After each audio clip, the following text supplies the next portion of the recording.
Good morning and welcome to ফোরলি। সকলকে স্বাগত জানাচ্ছি আজকের ব্লগে। আশা করি তোমরা সবাই খুব ভালো রয়েছো, আমরাও ভালো আছি। আর বসেছি এখন চা নিয়ে।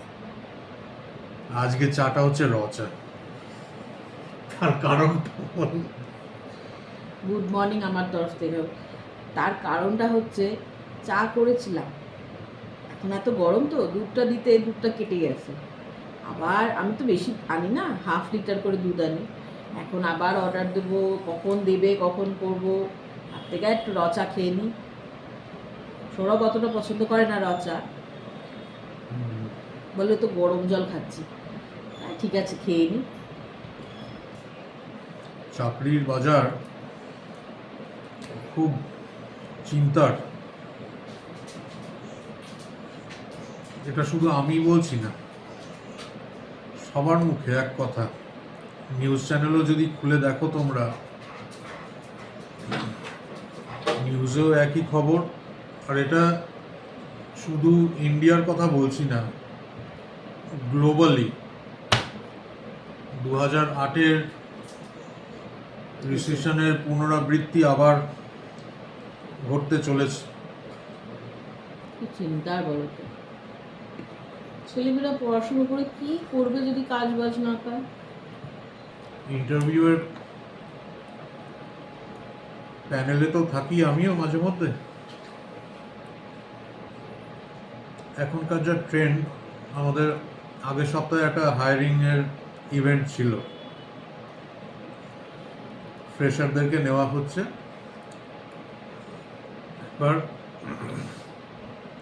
ক্রাইটেরিয়া হচ্ছে গ্র্যাজুয়েট, বা এবার তুমি যদি এখন পোস্ট গ্র্যাজুয়েশন করে থাকো তাহলে সেটা আলাদা ব্যাপার। আলাদা ব্যাপার বলছি মানে স্যালারির দিক থেকে বলছি না, মানে এটা তোমার নিজস্বই একখানা অ্যাচিভমেন্ট যে তুমি একটা পোস্ট গ্র্যাজুয়েশন ডিগ্রি হাসিল করেছো। মাইনে যখন জিজ্ঞেস করা হচ্ছে, অনেকেই বলছে আমি এমবিএ করেছি, আমি মাস্টার্স করেছি কোনো সাবজেক্টে। তারপরে যখন তাদেরকে তাদের স্যালারি এক্সপেকটেশন জিজ্ঞেস করা হচ্ছে, তারা একটা অ্যামাউন্ট বলছে। সেটাই ভাবছি, একটা এমবিএ পাস করা ছেলে বা মেয়ে আগে যখন এই এমবিএ কালচারটা নতুন নতুন মার্কেটে এসছিল, তাদেরকে কোন কোন লেভেলের মনে করা হতো? তাদেরকে খুব ভ্যালু দেওয়া হতো, তাদের মাইনে, তাদের সত্যি তাদের যথেষ্ট ভ্যালু ছিল। আমি বলছি না যে একমাত্র তুমি ক্যাট পরীক্ষা দিয়ে আইআইএম গুলো থেকে পাশ করলে তবেই তুমি এমবিএ, সেটা বলছি না। এখন প্রচুর চ্যানেল রয়েছে তোমার এমবিএ ডিগ্রি হাসিল করার। প্রচুর ইউনিভার্সিটি রয়েছে, ওপেন ইউনিভার্সিটি রয়েছে, ডিস্টেন্স লার্নিং রয়েছে, রেগুলার তো রয়েছেই।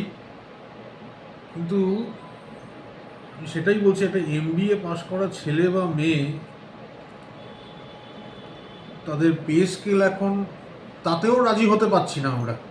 এখনকার যে মার্কেট সিচুয়েশন, মানে নিজেরই ভাবতে লজ্জা লাগে আমার, কিন্তু কিছু করার নেই।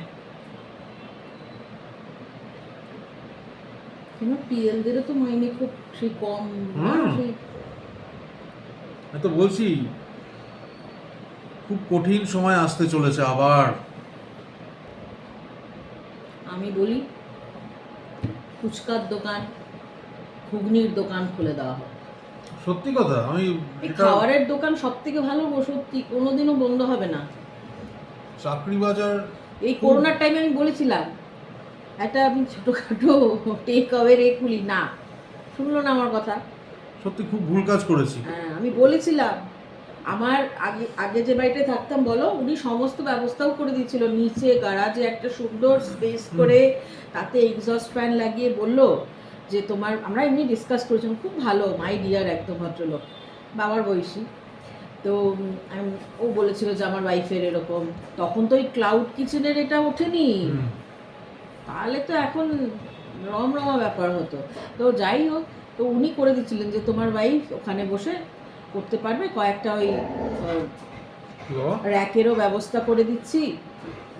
এ রাজি হলো না, বলো তো। খুব ভুল কাজ করেছি ওটা। খুব। খাবারের ব্যবসা কোনোদিনও না লস, মানে তুমি যদি ভালো খাবার দাও, আমার বলতে কোনো দ্বিধা নেই যে আমার একটা সময় কিন্তু হোম ডেলিভারিও ছিল। আমি কোনো কাজকে কখনো ছোট দেখিনি, আজও দেখি না, দেখবো না। আমার হোম ডেলিভারিও ছিল। কারা ছিল আমি বলছি, মানে খুবই কম সংখ্যক স্টুডেন্ট বা এখানে যারা নর্থের যারা এখানে পড়তে আসে। দেখো সাউথের খাবার তো ওরা খেয়ে অভ্যস্ত না। তো সৌরভ বলবো না, প্রথম এই এই আইডিয়াটা দিয়েছিল বেবোর একটা বন্ধু মা, ও করে, ও অন্য এরিয়াতে থাকে। ও একদিন এসেছিল, তখন বললো যে সরিষা তুমি এত ভালো রান্না করো, তুমিও তো আমার মতো এরকম করতে পারো। বললাম আচ্ছা। তখন বললো জাস্ট ডায়ালে দিতে, তাই না? বললো দাদাকে বলো একটা এরকম রেডি করতে, সমস্ত রেট টেট দিয়ে তুমি জাস্ট ডায়ালে দাও, দেখো না একটা আসুক না, একটা থেকেই বাড়তে থাকবে। সত্যিই তাই, জাস্ট ডায়ালে এখনও দেখায়, কিন্তু আমি তার করি না। অফিস থেকে ফিরতাম, অফিস থেকে ফিরে তারপরে ওই ডেলিভারিগুলো দিতে যেতাম। আমি গেছি, আমি কখনো বেবোকে ও আর নিয়েও আমি গেছি। গেছি, কখনো ও একা গেছে। হ্যাঁ, বেবো ফুটবল খেলতো, তখন বেবো ফুটবল শিখতে যেত। ওখানে একটা ছিল বাড়ি, বেবোকে ফুটবল ক্লাসে নিয়ে গিয়ে বসে থাকতাম। ও ফুটবল খেলা হয়ে যেত, তারপরে ওকে নিয়ে হাঁটতে হাঁটতে যেতাম। আমার কোনো আমি সত্যিকার বলছি, আমার চুপচাপ বাড়িতে বসে থাকতে ভালো লাগে না। না, আর আমাদের ওই ব্যাপার নেই যে লজ্জা পাবো। না না না কোনো কাজ বাইরে রয়েছি, কোনো কাজই না না, ছোট কাজও না, কোনো কাজই লজ্জার কাজ না। ছোটর কি আছে, বরঞ্চ আমার ভালো লাগতো গো, যারা এখানে ভাবো ব্যাচেলার চাকরি করে নর্থের, হ্যাঁ, বাড়ির মতন খাবার পেলে এই যে প্রশংসা করতো, আমার খুব ভালো লাগতো। বাচ্চা বাচ্চা যেসব ছেলেগুলো দিদি দিদি বলে এত ভালোবাসতো না, খুব রেসপেক্ট করতো আমাকে। সেই আমি বলছি, আমি তো বন্ধ করে দিলাম করোনার জন্যে। করোনার টাইমে যদি দিতে পারতাম না, সত্যি খুব ভালো লাগতো গো আমার। ওরা সেই দিদি করোনার টাইমে তুমি বন্ধ করে দিচ্ছ, কিন্তু তখন সেই চারিদিকে ব্যারিকেড করে দিয়েছিল, লকডাউন, আমি যেতে পারবো না, কি করে যাবো বলো, রাস্তায় তো বেরোতেই দিচ্ছিল না, আমার খুব খারাপ লাগতো। পুলিশ একেবারে চলে আসতো, বাবা লাঠি নিয়ে তারা। তবু আমি বাড়ির কাছে না, ওই মানে ওই আঙ্কেল আজ আর নেই। ওই আঙ্কেল শুধুমাত্র আমার হাতেরই খাবার খেত, মানে ওনার মেয়ে পাঞ্জাবি, ওনার মেয়ে চাকরি করতো, মানে আমাদের বাড়ির ঠিক অপোজিটের গলিটাতেই ওনার বাড়ি ছিল। ওই লুকিয়ে লুকিয়ে ওই আঙ্কেলকে দিয়ে আসতাম, একবেলাই নিত, লাঞ্চ নিত, ডায়াবেটিক ছিল, সেই অনুযায়ী সমস্ত কিছু করে করে আমি দিয়ে আসতাম। তখন বলতো যে আমি শুধু ওর হাতেরই খাবার খাবো, আঙ্কেল নেই।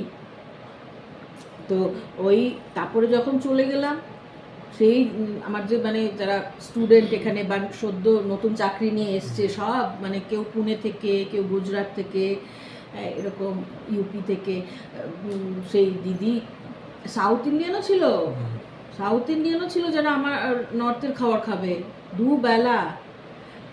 ওর এখন বিয়েও হয়ে গেছে, ছেলেও হয়ে গেছে। সে কত দিন, দিদি কবে ফেরত আসছো তুমি, তুমি কি আর খাবার দেবে না? খুব ভালো।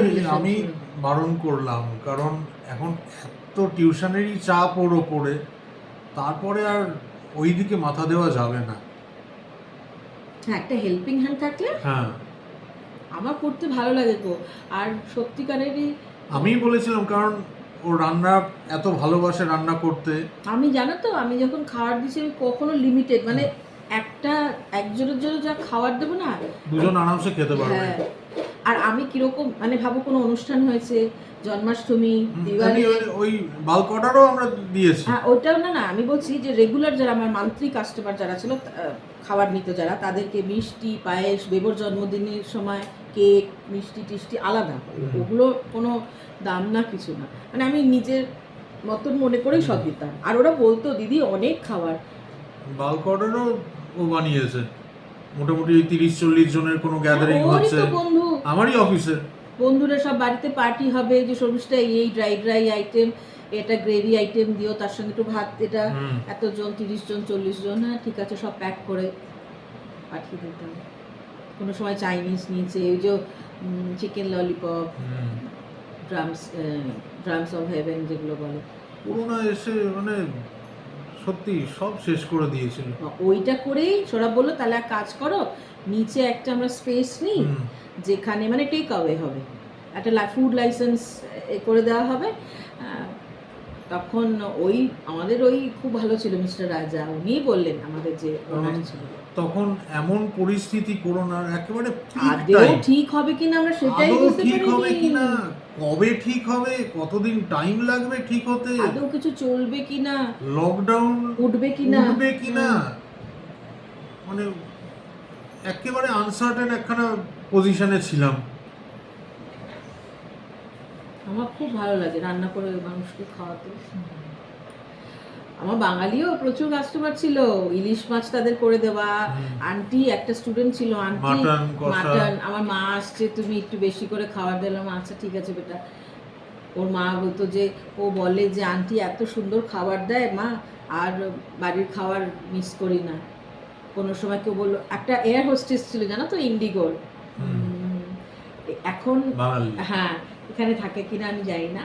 সেই ও মানে ভাবো ওদের ফ্লাইট, মানে ওর ডিউটি অফ হতো অনেক দিন, একদিন কি হচ্ছে অনেক রাত হয়েছে, তখন ও 10টা বেজে গেছে, ও কেম্পেগোড়াতে ল্যান্ড করেছে ওদের ফ্লাইট, ওর সেদিন পরের দিনটা অফ থাকবে। এবার রাত্রেবেলার খাবার, ও বাইরের খাবার ভালো লাগে না, ফোন করেছে রিনি বলে মেয়েটা, যে দিদি ভাই কিছু কি খাবার বেঁচে আছে, আমি বাড়ি ফিরছি, এই ভাবো তোমার বাড়ির সামনে থেকে যেতে যেতে 10:30 এরকম বাজবে। আমি বললাম ঠিক আছে, তুমি আমার বাড়ির সামনে দিয়ে যাবে যখন, তুমি একটা ফোন করবে, আমি দাদাভাইকে বলবো, সে তোমায় খাবারটাই করে দেবে। সেই বাসমতি ভাত আর একটুখানি ডিমের ঝোল ওই করে দিয়ে, গরম গরম করে দিয়ে, আমি সৌরভকে বললাম তুমি শিগগিরই আমাদের একটা মোর সুপার স্টোর ছিল তখন, ওর সামনে দাঁড়াও, ও যাবে, তুমি ওকে খাবারটা হাতে দিয়ে দাও। আবার দিনের বেলা তো নিতই, খুব ভালো। এয়ার হোস্টেস না, ওদের তো টাইমিং এর কোনো ঠিক নেই ওদের। বলছে দিদি ভাই অনেক দিন ভালো করে খাইনি, আনলাম তুমি চিন্তা করো না, আমি ঠিক করে দিচ্ছি, বাসমতি চাল তাড়াতাড়ি হয়ে যায়। আমি ওই রকম না গো যে মানে খাবার দিচ্ছ বলে বাড়ির রেগুলার চাল দিয়ে দেবো না, ভালো করে বাসমতি চাল। আর স্যালাডটা তো ওর সঙ্গে দিতামই।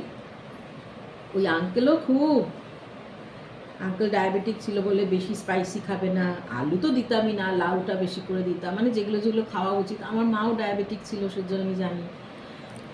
কিছু সবজি আনলাম, এই বিনস এনেছি, এটা ভিন্ডি, বেগুন, আভিয়াল বানাবো একটু গাজর টাজর দিয়ে। আচ্ছা এটা না, কুঁদরিও আছে, কুঁদরি, কারণ সাম্বারও করব, সাম্বারের সঙ্গে একটু বিনস ভাজিও করব, একটু ভিন্ডি ভাজি করব অল্প অল্প করে, মানে বিনসের সবজি ওই যেরকম করে নারকোল দিয়ে, এই বানাবো। আভিয়াল বানাবো আজকে, কিন্তু সৌরভ বলেছে নারকোল তেল না দিলেও খাবে, তো তাই বানাবো, নারকোল তেল ছাড়াই বানাবো। বাবা এ তো পুরো বাজার, সবজি বাজার, তা আমি দোকান দিতে পারবো মনে হচ্ছে। এত সবজি কি হবে? মানে আভিয়াল বানাবো তাতে সবজি দেবো, সাম্বার বানাবো বাপরে তাতে সবজি বাপ। দেবো, এত সবজি খাওয়া ভালো। এই কি গো, সবজি খাওয়া খুব ভালো, গ্রিন না ভেজিটেবল ভালো, কিন্তু দেখছো না কত ধরনের সব মিক্স করে সব সবজি বানাবো, আভিয়াল বানাবো। তুমি বলেছো নারকোল তেল দিতে না, দেবো না না, না না, তো দেবো না, তো খাবে, খেয়ে দেখবে, আমার আর বেবর তো ভালো লাগে। এটা কি রাঙা আলু? এটা কি ধরনের রাঙা আলু এটা? একটাই 250 গ্রাম। কি সাইজ! হাফটা দেবো, হাফেরও একটু কম দেবো না তো অনেক বেশি হয়ে যাবে। তুমি একটু তোমার কি সময় হবে একটু বিনস কেটে দেবো? আচ্ছা তাহলে ঠিক আছে, আমি কেটে নেবো, নো প্রবলেম। আমি জাস্ট একবার দেখতে এলাম। যে আমি কি লাঞ্চে রান্না করছি, হ্যাঁ, আভিয়াল করছি, সাম্বার করব। মানে পুরো সাউথ ইন্ডিয়ান খাবার আজকে আমাদের। হ্যাঁ অনেক দিন খাই না, সবসময় তো করি না। না মাঝে মাঝে ভালোবাসি। আমি রোজ ভালোবাসি, কিন্তু নিজের বাড়ির বানানো, হ্যাঁ হ্যাঁ হ্যাঁ, কারেক্ট। এখানকার বানানো না।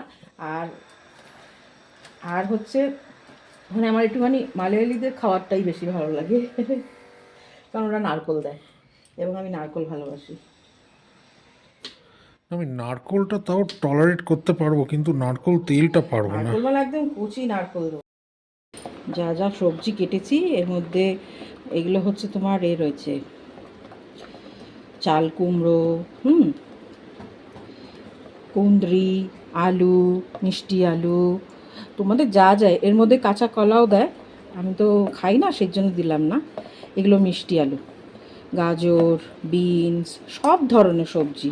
কারণ মানে তোমরা যারা শোনো কথাটা যে শর্মিষ্ঠা কলা খায় না, সেটা আমি বলে দিই, এটা একটা রিলিজিয়াস পারপাসের জন্য খায় না, এমনি কিন্তু কোনো অসুবিধা নেই।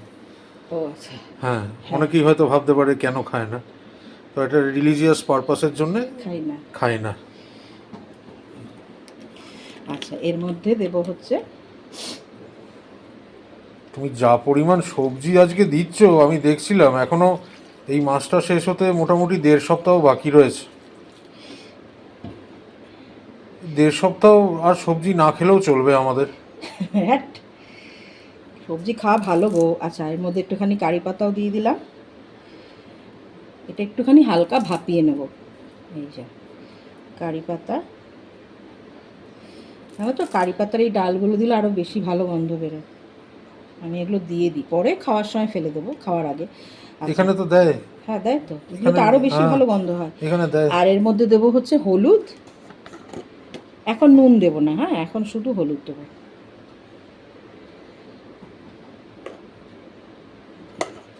হলুদ দিয়ে আর একটু ভাপিয়ে নেব। আর এইখানে সাম্বার বানাচ্ছি, ডালটা সেদ্ধ করেছি, চারিদিক থেকে বুঝবুঝিয়ে ডালের জল বেরিয়েছে, পুরো গ্যাস যাই হোক, এটা পরে পরিষ্কার করব। আর সাম্বারেও অনেক সবজি সেই বলছি। এটার মধ্যে কেটে রেখেছি। আচ্ছা, আজকে সাম্বার একটু স্যালাড দেবো, মানে এই ছোটো পেঁয়াজগুলো যে, এইটা দিয়ে না আর একটা হুইসেল দিয়ে দেবো এটার মধ্যে, আর ওদিকে ওটা ভাপানোটা বসিয়ে দেবো। আর আভিয়ালের জন্যে এটার মধ্যেও গাজর, কুঁদরি এগুলো সব দিয়েছি, খুব বেশি দিইনি। আর আভিয়ালের জন্য একটা পেস্ট বানাতে হয় নারকোলের, নারকোল ফ্রেশ নারকোল, কিন্তু এই যে দেখো একদম ফ্রেশ, সুন্দর, ভীষণ সুন্দর। এই নারকোল দেবো, এই কটা স্যালাড দেবো। এমনি পেঁয়াজ দেবে না, হ্যাঁ বড় পেঁয়াজগুলো তো ঝাঁঝালো হয়ে যাবে, ওগুলো দেবে না। পেঁয়াজ ছাড়া করতে চাইলে পেঁয়াজ ছাড়াও করতে পারো। এইটা দেবো, কাঁচা লঙ্কা দেবো, দিয়ে একটা পেস্ট আর একটু জিরে, গোটা জিরে দিয়ে একটা পেস্ট বানাবো। একদম মিহি করবে না, একটুখানি মানে কোর্স গ্রাইন্ড হয় না ওই রকম থাকবে, আমি দেখাবো কীরকম হয়। ওটা করে এটা যখন একটু ভাপানো হয়ে যাবে এর মধ্যে দিয়ে দেবো, দিয়ে তার মধ্যে আর একটু দই ফেটিয়ে তারপরে দিতে হবে। খুবই ইজি রান্না, কিন্তু ভীষণ ভীষণ ভীষণ হেলদি। নারকেল তেল দেবে না যদি তোমরা নারকেল তেল পছন্দ না করো, কিন্তু নারকেল তেল দিলে এটা অথেন্টিক কেরালা স্টাইল হবে, এটা তো কেরালারই খাবার। হ্যাঁ, যে অথেন্টিক একটা এর যেটা গন্ধ। যারা সীমা দেখে ভীষণ খুশি হয়ে যাবে তুমি এই রান্না না, করছো। সীমা জানে আমি করি, কিন্তু ও দেখেনি কখনো আমায় করতে, কিন্তু ও জানে আমি করি, আমি ভালোবাসি, ও নিজেও করে, ও তো করবেই, ওদের খাওয়ার ও তো করবেই। আমি কতটা বসিয়েছি, আমি ভীষণ ভালোবাসি, মানে আমি আজও খাবো কালও খাবো।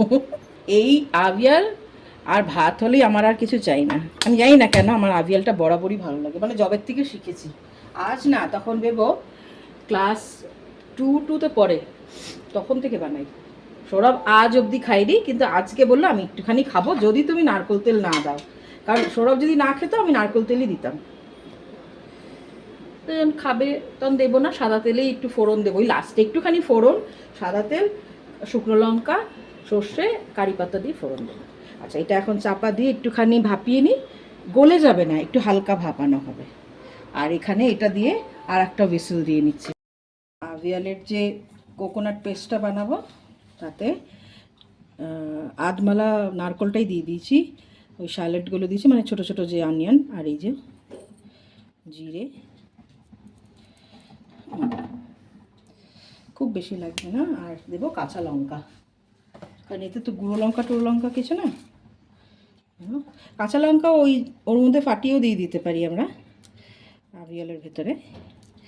তো আমি এখানে 5-6টা কাঁচা লঙ্কা দেবো, যাতে একটু ঝাল ঝাল হয়, মানে কাঁচা লঙ্কার ঝালটাই যাতে পাই। এই যে 1 2 3 4 5, 5টা আর একটা দেবো, 6টা কাঁচা লঙ্কা ধুয়ে এর মধ্যে দিয়ে আর একটা পেস্ট বানিয়ে নেবো। কিন্তু পেস্টটা কিন্তু এর মধ্যে জল দেবো না, হ্যাঁ। এই দেখো বানিয়ে নিয়েছি, একটা ফোঁটা কিন্তু জল দিইনি, জল দেবেও না। এই যে এটা আমাদের থেকে সবজিটা থেকে বেশ জল বেরিয়েছে, শুকিয়ে যাবে।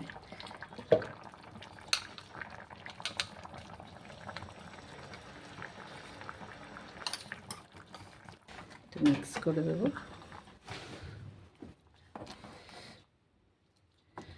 আমার তো মনে হয় এর থেকে হেলদি খাবার আর কিছু হয় না। তেল ঝালের ব্যাপার নেই। এগুলো নিশ্চয়ই শরীর খারাপের সময় তো মানুষ খেতে পারে, বলো আম্মা? এটা হোক। এর মধ্যে এখন একটু নুন দেব, তারপরে দই দেব। নুনটা এখন একটু কম দেব, তারপরে দই দেওয়ার পরে লাগলে আবার দেব। এখন অবধি আমি নুন দিইনি, একটু নুন দিলাম আর একটু, ব্যাস। একটু কভার করে দেবো, একটুখানি মিশুক, একটু শুকনো হবে, এতটাও ঝোলঝোলে হবে না, কারণ এরপরে দই দিলে আর একটু তো জল ছাড়বে। দইটাকে ফেটিয়ে নেবো ভালো করে, তারপরে দেবো। এইবারে এর মধ্যে এই যে দই ফেটিয়েছি দিয়ে দিচ্ছি।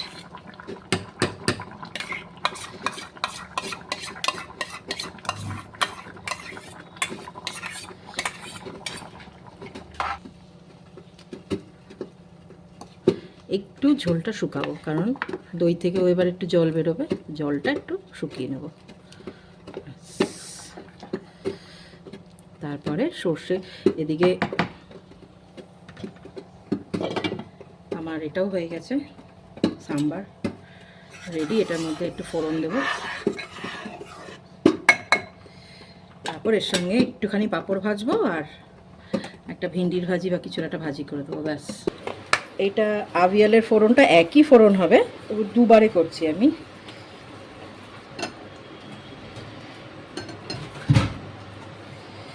শুকনো লঙ্কা, সর্ষে আর কারি পাতা, সাদা তেলেই করছি। নয়তো যারা নারকেল তেল খেতে পারো তারা নারকেল তেলেই করবে। রাই দিয়ে দিলাম, শুকনো লঙ্কা, এরপরে কারি পাতা দেবো। একই ফোড়ন সাম্বারেও দেবো। এটা নারকেল তেলে করলে কি হয়, ওই অথেন্টিক গন্ধটা আসে, এই যা বাকি আর ঠিক আছে। সৌরভ একদিন খাবে বললো, সেই জন্য আলাম ঠিক আছে, নো প্রবলেম। কিছু টুকরো আওয়াজ হবে।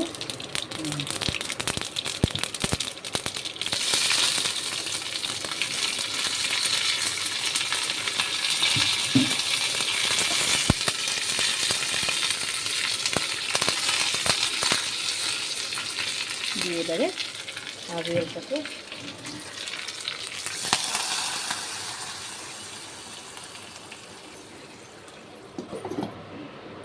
এই একই রকম ফোড়ন এই সাম্বার করে রেখেছি, সাম্বারের মধ্যে দিয়ে দেবো। আজকে পুরোপুরি সাউথের মেনু, এটা তো পুরো সবজির ভান্ডার। এই প্রথমবার আমি খাবো। একটু আগে খাও, ভালো লাগলে আবার দেবো, কারণ তোমার তো আবার ভালো লাগবে গো। ব্যাস ব্যাস, আগে খেয়ে দেখি একটুখানি। ছাঁচ খাবে না? না,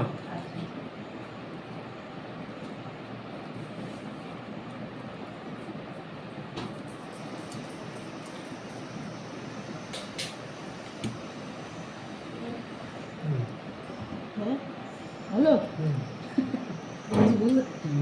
খারাপ লাগছে? আমি প্রথম খেলাম, মানে প্রথমবার খাচ্ছি এটা। একটু আগে একটু সাম্বার দিয়ে খেয়ে নি। তার মানে নেবে না, আর আমি বলে দিচ্ছি। ভালো লাগলে মতো হ্যাঁ একটু দাও। না না, আমি দাঁড়াও, আগে আমার টেস্টটা একটু, আমার একটু টাইম লাগে টেস্টটাকে ফিল করতে। আমাদের তো ভালোই লাগে, এক্সিলেন্ট হয়েছে। আগে সাম্বার দেবো। আগে যেগুলো আমি খেয়ে অভ্যস্ত সেগুলো আগে একটু খাই। মনে হচ্ছে বাবার পরে নেবে। হ্যাঁ, আমি তো ভালো বলছি। লাগলে কেন নেবে? না, আমি এরকম ড্রাই ড্রাই লাগছে তো ওই জন্য একটু সাম্বার দিয়ে খেয়ে দেখবো জিনিসটা কিরম লাগছে। আচ্ছা সাম্বার দেবো? হুম। ওখানে পাঁপড় ভাজা আছে। আমার আর বেবুর সাম্বার লাগে না, আমার আর বেবুর আবিয়াল দিয়েই শুধু খাওয়া হয়েছে। আমি ভীষণ ভালোবাসি আবিয়াল, ভীষণ ভীষণ হেলদি, আমি তো বলছি। আমি আজ কাল দুদিন খাবো, রাত্রেও খাবো। হুম। সাম্বার ভালো আছে? ওহো, তুমি ভিন্ডি ভাজিই দিইনি দেখছো, আমি ও। তোমাকে কিরম ভাবে ভুলে যাচ্ছি। এইগুলো বহুবার খেয়েছি, সেই জন্যে নোন আইটেম এগুলো আমার কাছে। আবিয়াল এই প্রথমবার ট্রাই করলাম, সাম্বার দিয়ে ভালো লাগছে। এটা তো আলাদা আর কোনো মশলা টশলা পড়ে না। এমনিও ভাত লাগে আমাদের। ওরা আগে অনেকবার খেয়েছে, আমি কখনো খাইনি। তার কারণ ওরা আগে যতবার খেয়েছে ততবার ওই কোকোনাট অয়েল দিয়ে খেয়েছে, অথেন্টিক যেটা কেরালাতে বানানো হয় ওইরকম ভাবে।